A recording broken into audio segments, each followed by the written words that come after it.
Oui, mbote vraiment na bana mboka, mbote vraiment na bakongomani nyonso bisika tu bozwami na kati ya République démocratique du Congo, mbote vraiment bisika tu bozwami topesi bino mbote.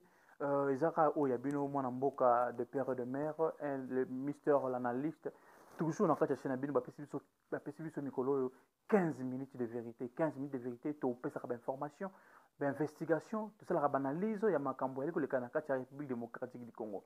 Bandeko na ngai elobi ngai na bino tokutanaki na pokwa tosalaki awa mwana analyse sur makambo sur entrée en force ya bawazalendo lobby na kati ya ville ya Bukavu mpona kocontrole yango. Mais eloko ya kokamwa eloko ya pasi eza nini? Tomonaki bakongole mosusu na commentaire bazolobaka eza lokuta. Bandeko na ngai, est ce que biso vraiment tokolamuka tozwi mwa caméra mwa téléphone na biso po to ya kopesa bino bainformation ya lokuta? Je ne pense pas, parce que vous-même na ebandeli bomonaki video ti bawazalendo bazokota na général ya kotumba oyo azali vraiment déterminé ya kosilisa guerre oyo na kati ya est, aza déterminé ya korécupérer baterritoire to baville nyonso oyo ezalaki récupérer pa banguna. Mais ya kokamwa eza ke ebele bakongolais mosusu mpe ondire baza na posa ya mboka na biso eza ya libéré te. Bakongolais mosusu ondire baza na posa to continue na bowumbu ya kozala infiltré. Bakongolais mosusu ondire baza na posa ya komona peuple na biso tokufaka kaka, baminere na biso toprofite na yango te, mboka na biso toprofite na yango te. Bakongolais mosusu ondire baza na posa tocontinue na bowumbu. Bandeko na ngai, parce que je vous assure que oyo ezali kolekana na kati ya est ya République démocratique du Congo ezali vraiment oyo babengaka colonisation continuelle. Pourquoi on a besoin de colonisation continuelle? Parce que peuple na biso eza toujours na kati ya bowumbu ya masasi, eza na kati ya bowumbu ya koboma, na kati ya bowumbu ba violence. Bandeko na ngai, koleka kutu na colonisation, parce que là batu bazokokende misala nde comme d'habitude te, bana bazokotanga comme d'habitude te, batu bazokosambela comme d'habitude te. Bandeko na ngai, mais eloko zokamisa ngai yaki des Congolais qui ne veulent pas de bonnes informations venaient à Makambo Est. Soit ezali bato oyo banguna oyo bazokobunda bango nde bazokommente babiloko wana bazokommente. Parce que hier je vous ai montré en vidéo l'entrée en force ya général ya kotumba na bawazalendo bazokota na kati ya Bukavu mpona kocontrôler sikasika awa ville, bacontrôler yango mpe babotole yango définitivement. Bandeko na ngai, en tout cas, avant vraiment na continuer na osenga vraiment na oyo azolanda biso na minute oyo soko za vrai congolais, comment na commentaire pendant que je soutiens à 100% les wazalendo. Soko za vrai congolais, bandeko na ngai, comment na commentaire je soutiens à 100% les wazalendo. Et ceux qui sont abonnés les bosseurs à la chaîne Super Info TV, na kosenga yo vraiment au s'abonner. Donc abonnez-vous vraiment massivement sur notre chaîne Super Info TV pour rien manquer. Il y a une investigation, il y a une analyse, tout il y a une information. Tokoti na kati ya mozindo ya makambo na biso. Bandeko na ngai, Sukhoi Popola en action. Sukhoi Popola en action. Bandeko na ngai, Sukhoi l'avion oyo Sukhoi Popola na kati ya action. Je vous dis, cette fois-ci on est déterminé. Yakobotola bamboka na biso. Cette fois-ci nos FARDC sont déterminés. Cette fois-ci nos wazalendo sont déterminés. Plus question ya corruption, plus question à trahison, parce que la seule où Azaliki a trahi récemment Babomi, le général Kotazo Babomi na Sangi na Uvira. Ce général, c'est celui qui a eu à trahir la RDC récemment. Awa aza moko ya bat oyo ba a trahir mboka na biso, aza moko ya bat oyo atekaki ba plan po nani pour ba M23 na ba AFC baya na kati ya nini yo papusana na kati ya viloni comme na ngoni na Walikale centre. Ce général atekaki plan po na ba M23 na ba AFC bapusana na kati Walikale centre. Mais chose grave, je vous dis tout na minute oyo ezobalukaka contre bango. On va le rappeler dans la Bible que toute arme forgée contre vous serait ni les sans effet. Et vous allez ni les sans effet karaté, mais et que baluke la paix bino. Ya onde tozo mona na kati ya ba wazalendo nde bazobunda yango tozomona confusion na kati ya ba M23. Pourquoi? Parce que ils ont des armes oyo bazo commettre en action trahison, des armes oyo bazo commettre en action infiltration, mais ils ont contre bango. Et Dieu est grand. Bah wazalendo to betelo beaucoup yango na isa bino avant qu'on continue kota l'émission ils ont même pas une minute pour me dire en commentaire je soutiens à 100% les wazalendo, je suis un Congolais 100% baniko na ngai. Le général Kotazo a été tué à Sange na kati ya Uvira par les wazalendo.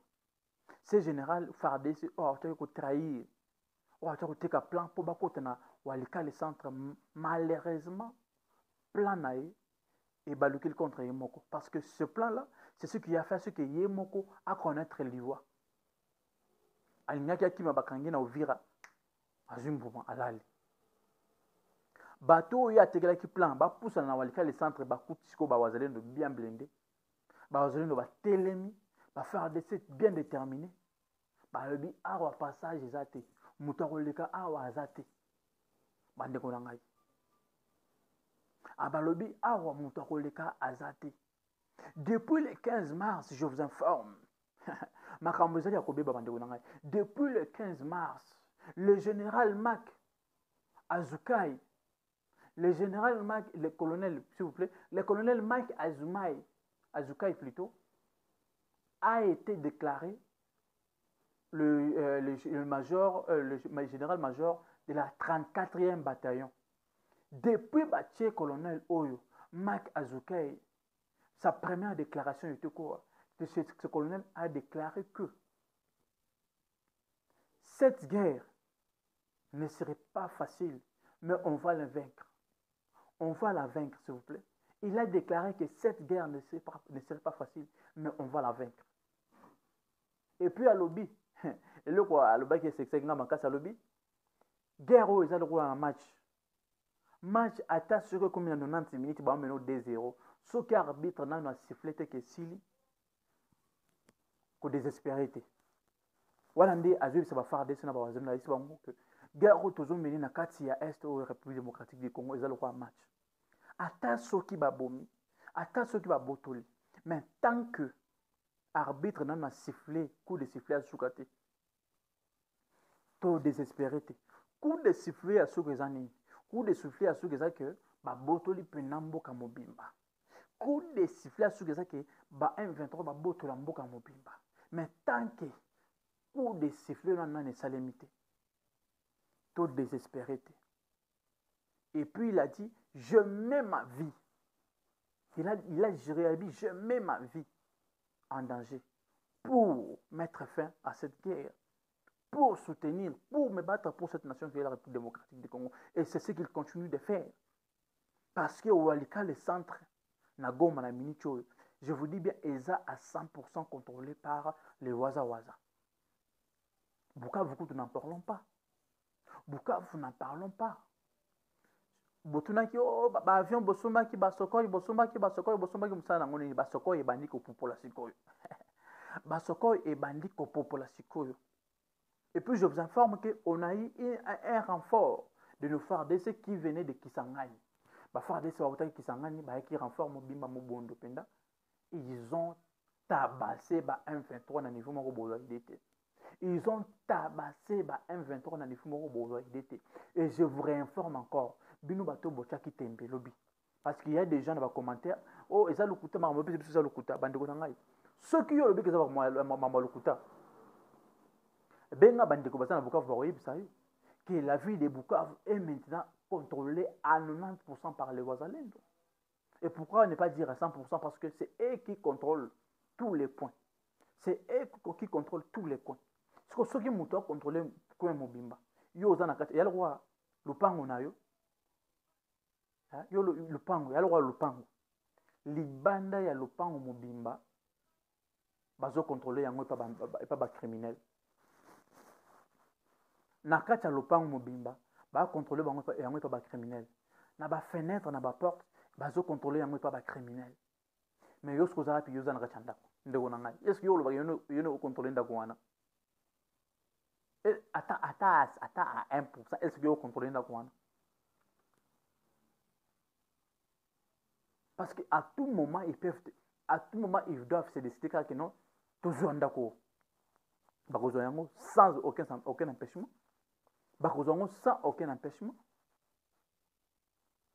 Voilà pourquoi moi je suis fier et je l'ai dit à haute voix que Bukavu, la ville de Bukavu est tombée sous le main Yaba Wazalendo, sous le main Yaba FARDC. Et la ville de Bukavu est libérée par nos FARDC. Je le dis haut et fort que la ville de Bukavu est contrôlée maintenant par nos FARDC et nos Wazalendo. Et moi je vais le dire bravo. Sikoyo bandi musala nango ya kupupola. Sikoyo bandi musala nango ya kupupola bandeko na ngai. Et puis bravo pena à ces FARDC qui sont déterminés au Bawuti na kati ya ville ya Kisangani. Ils font preuve de maturité, ils font preuve de leur engagement. Au Bazwaki, au Basangajaki avant ba militaire. Basalaka veut. Ils défendent ce vœu là au que non, ils vont mourir, ils sont prêts à se donner jusqu'à leur sacrifice suprême. Ça la preuve nango.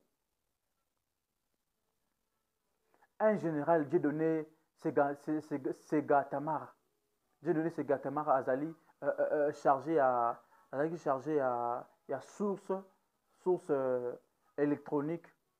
Il y a M23 a été capturé. Combien de soldats M23 ont perdu la vie?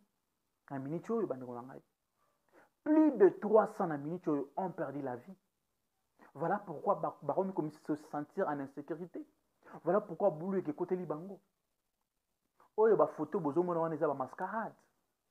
Les photos, il y a des publiées entre AFC et M23, il y a des mascarades. Mais entre eux, rien ne va pas. Entre eux, rien ne marche plus. Ils savent trop bien qu'entre eux, rien ne marche plus. Parce que AFC a promis qu'il y a sécurité. A promis qu'il y a un pouvoir la facilité. AFC qui va que tant que tu as pouvoir, tu as pu sabino partie na bino ya bokonzi. Pena ba partie ya la minerai beaucoup bande exploiter. Mais c'est plus le cas bande konangai. Makambo ezo beba de plus en plus. Et puis ils se disent baso mitu na siko to komi encerclé, to komi entouré to sala ndenga nini. Toi tu avais promis que les choses seront faciles. Entre eux bande konanga, je vous assure, j'ai dit haut et fort, entre eux les AFC na ba M23 rien ne marche. Ba photo baso publier les mascarades pour montrer à l'opinion, pour montrer na batu que non ça va pas. Parce que si makambo ezalaki bien entre eux, tonga tout le monde va répondre na dialogue. Et puis ceux qui manœuvrent et Salemi qui va répondre à dialogue, c'est leur leader qui est à la base de ces manœuvres. C'est leur leader qui est à la base de ces manœuvres. Et moi, je vous confirme encore. Non, je vous assure, je vous informe, avant la fin de cette semaine, avant Tokoma dimanche, vous ne verrez plus. Vidéo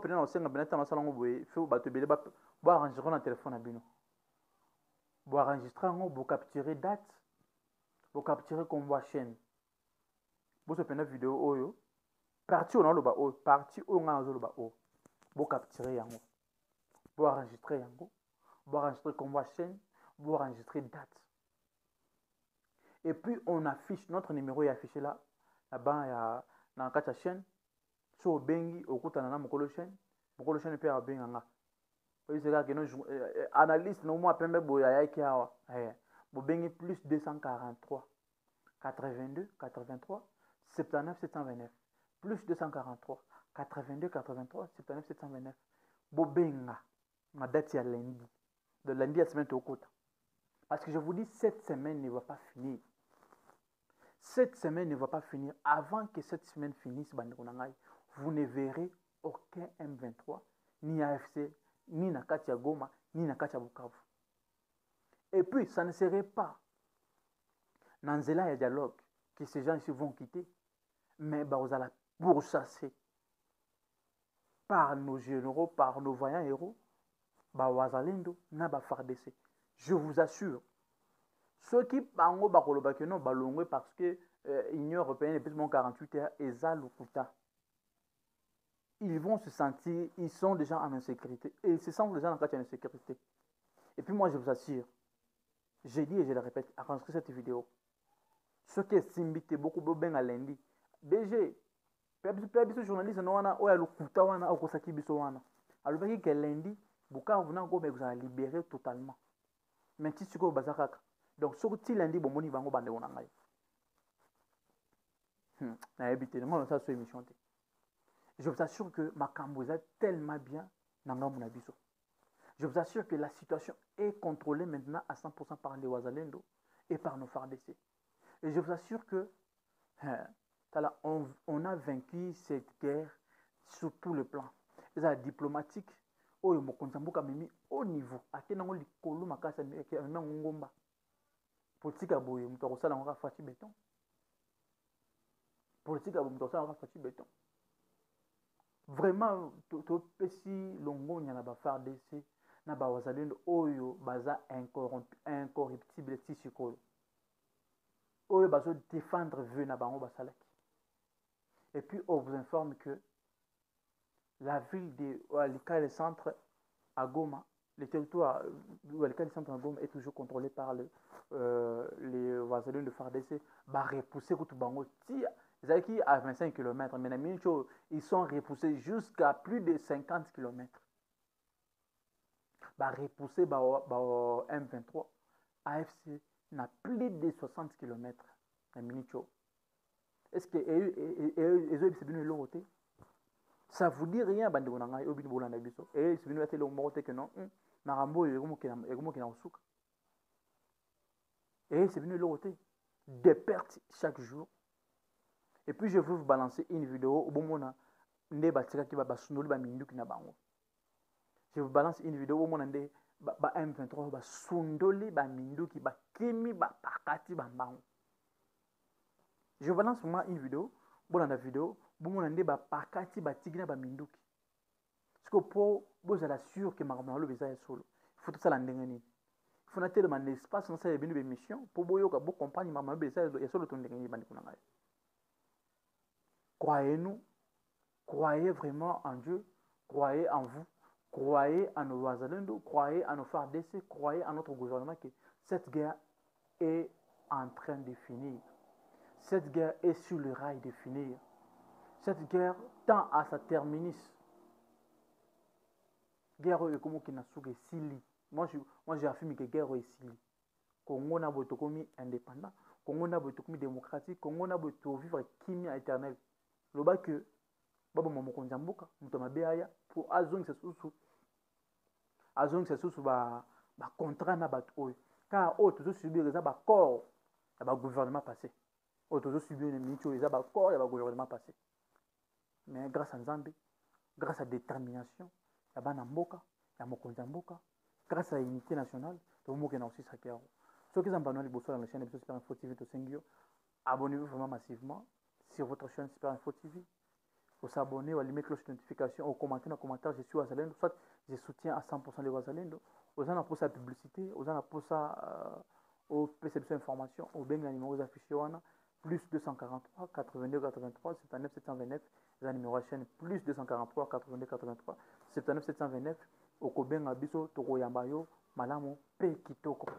Ce que je peux vous assurer, c'est que les secours est commis en action. Les Ouazalendo ba FARDC baza en action. Mbote nanga na pesi na Madame Kapinga bisiko zali na pesi mbote mbote nanga na pesi na Beni Bofola bisiko zali na pesi mbote ye bien que girafe mbote bye.